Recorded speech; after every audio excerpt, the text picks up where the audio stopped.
Hello, Meoni here of the Cast, and today we're looking at ship customization in Archeage. It is 1.7 in the NA and EU clients now.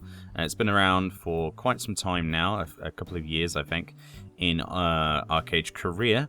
But we finally got some ship customization, and first I'd like to look at the Crest Trade Pack storage.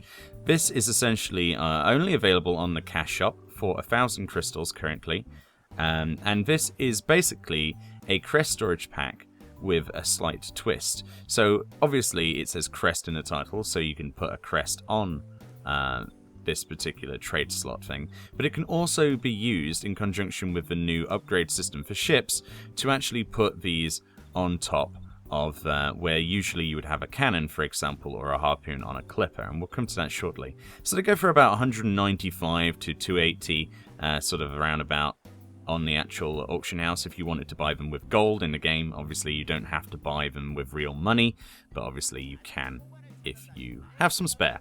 So we're going to get a crest brainstorm here, and we're going to put a crest design onto the actual crest brainstorm trade pack, basically. So if you're unfamiliar with crest brainstorms and crests, you can essentially put an image item using memory ink, which is the reagent, which I've got some over here, along with a design that you've uploaded into your documents folder and put it onto your game. Now you can get the actual memory ink if you're not familiar with it from any general merchant here. There's one over here in the middle of Ostera, so it's just normal memory ink. Here you go. And crest brainstorms will cost you a little bit extra money. But anyway, that's just sort of for another time, and I've made a video on that already in my basic ship customization guide, which you can check out on the channel as well. So we're going to apply a crest to this. This is going to be the old Bamboo Crew logo. Bamboo Crew was the guild led by Hybrid Panda of Yogscast Panda fame. And it was pretty good, honestly. We gave it a good run, but unfortunately we didn't have enough people to carry on playing as we did. So I'm currently sort of in another guild, but we're looking at different options until then, sort my bags out a little bit. So we're going to put that for shits and giggles onto the Crest Brainstorm trade pack slot. I'm going to show off exactly where it goes and what you can use it on.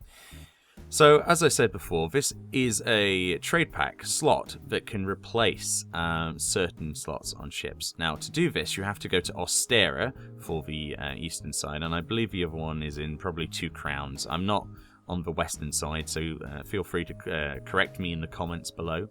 But for the eastern side, the Firin and Harani in the Solis Peninsula of Harania, around these EZI or EZ's lighthouses, which has a massive green circle on the map, as you can see there in the top right.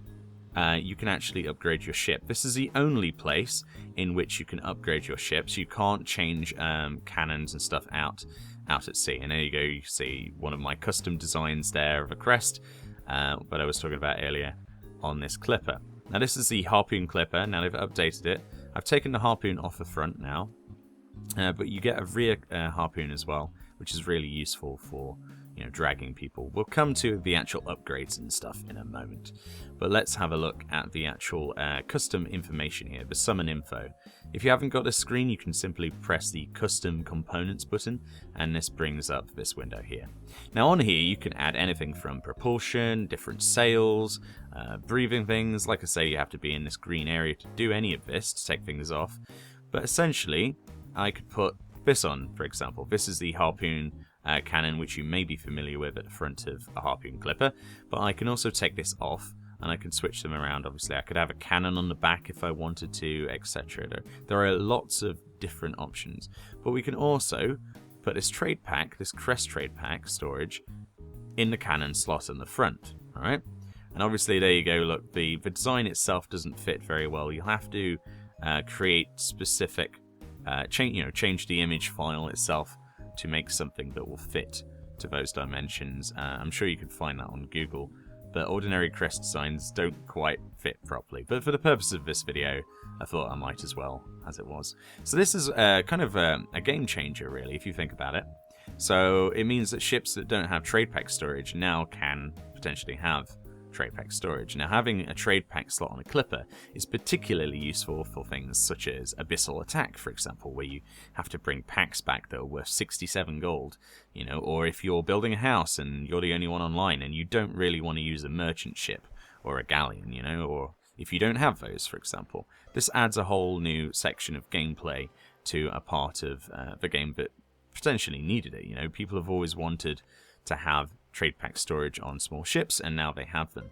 So this doesn't stop here in terms of customization. If I go over to the other side of the harbour, you will see the other upgrades that we can look at here today.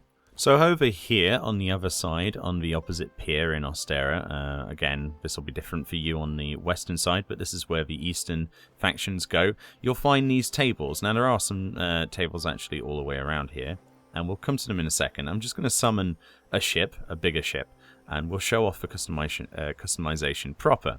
So here we go. This is my Gallion. This is the you know, the basic loot song junk. You may notice it's got no sails or anything on it. I've stripped them off for the purposes of the video to show you exactly what you can and cannot do. Now, the customization options are probably one of the biggest features of 1.7, one of the biggest parts of Dread Prophecies. It is definitely something that you'd have to try out. So as you can see here, usually on a clipper, on a galleon rather, here on a loot song junk, you would have cannons down the left and the right side. What I've been able to do with this crest storage pack is actually place it instead of a cannon, which effectively means you could make this ship into a trade ship. It's faster north to south, but slower east to west. So if you wanted to do Friedrich runs, potentially this could be better. Now, we can upgrade the speed of our ships by getting better sails, and we can actually even regrade each of the pieces as well. And each regrade, so for example, from, you know, your grey to all your blues, and then all the way up to like epic and mythic. Obviously, the speed of sails, for example, the movement speed increase goes up a certain percentage every time they regrade, so they're particularly useful. Now, to build parts of a ship, come to one of these desks, like I was saying. There's like a ship workstation. You'll find them at the docks, and you can build all sorts of things. Now we can build special cannons, for example. We can build better cannons. Now these start at green quality, but you can regrade these all the way up. Now the designs for all of these things actually drop from sea monsters. Okay, so sea bugs drop them, jellyfish drop them. I've heard that certain bosses, but I can't confirm the names of, will drop them. People are basically killing stuff in the ocean that's PvE content, and they're getting these, they're getting regrade scrolls for ships, which have their own separate regrade scroll, and they're also getting these design parts.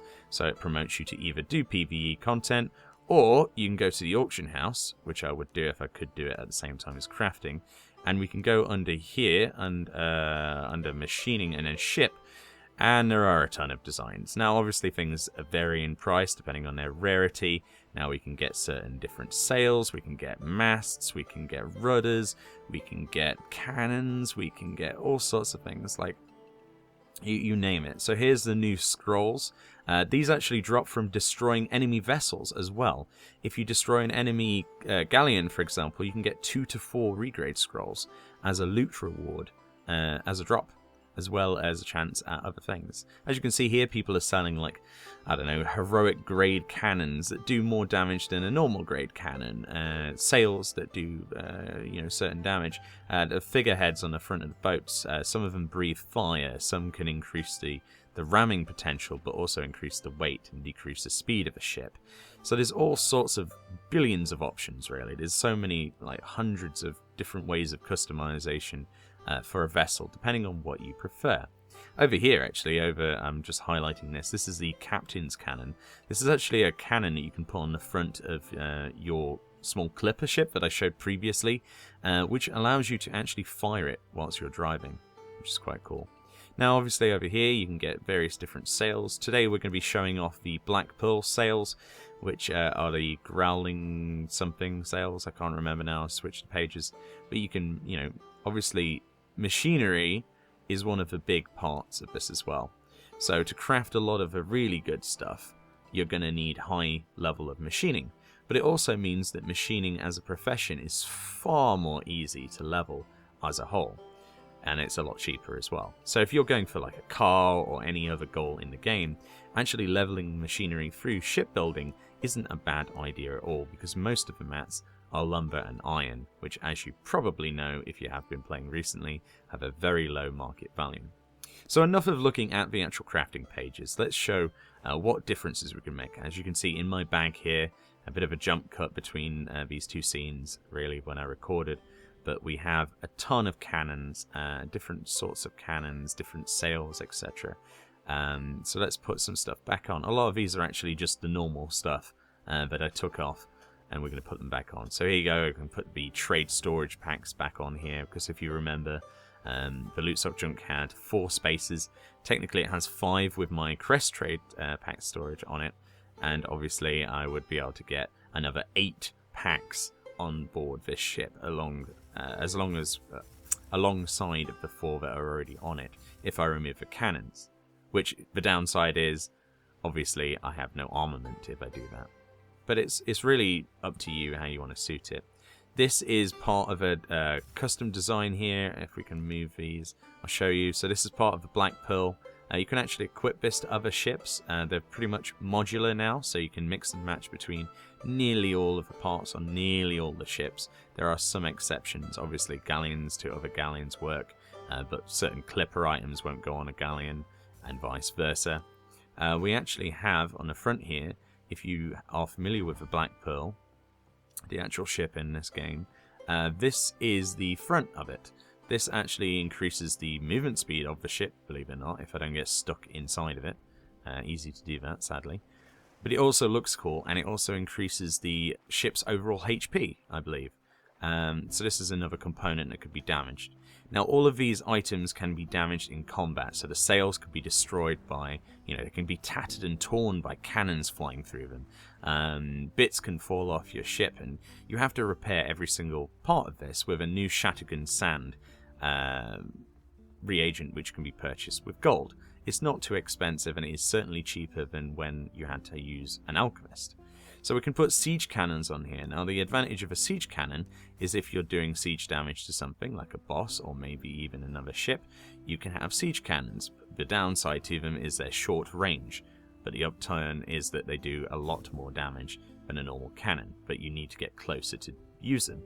So it's really sort of mix and match. You can obviously have a multitude of different cannons. They all add certain weight values, which of course slow down your ship. If I was to completely strip this and just have the best sails, this thing would probably go like 16 or 17 meters per second north to south.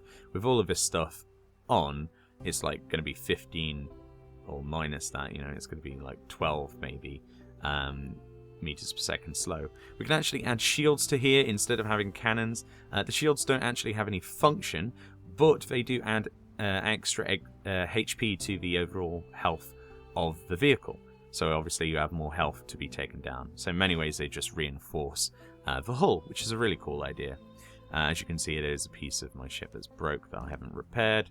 And to do that I would need to repair it with some Shattergun Sand, which I have some of here. You can buy this from a vendor. It's a gold per piece.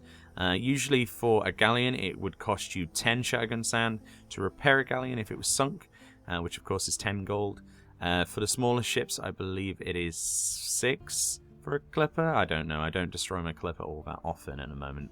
And I believe the merchant ship is 10 as well. But as you can see, if you do get into a bit of a scrap and someone destroys your sails, you actually have to fix those as well with Shattergun Sand. As you can see here, I have 2 of the same sail. One of them is green quality and one of them is blue. The differences between the 2 sails is actually quite significant. It's a few % extra movement speed, overall. And there we go. There's a glorious bamboo crew custom design that I made quite some time ago, actually, a few months when we were playing for reals. So as you can see, there is a lot of customization options. These are the Black Pearl sails. You can mix and match between ships. You can build things. You can go out and with the Abyssal Attack and other, PvP incentives out on the open seas now. 1.7 Dread Prophecies is probably my favorite patch. In fact, it is my favorite patch that Archeage has had since launch. It's a real shame that they didn't have this content at the launch of our European and NA games. I would have rather the game be delayed for 1.7 instead of launching 1.2, because a lot of things that they added caused a lot of people to quit. A lot of RNG boxes that could be seen as pay to win, but later on, like now, are commonplace. You can buy Shotgun Sand, for example, from a vendor, a general vendor, for just a few gold, rather than spending lots of gold on an alchemist and a lot of things. So it's kind of bad press on Trion's side, but at the same time, they didn't really have much control over what content they launched with. They just wanted to get the game out there.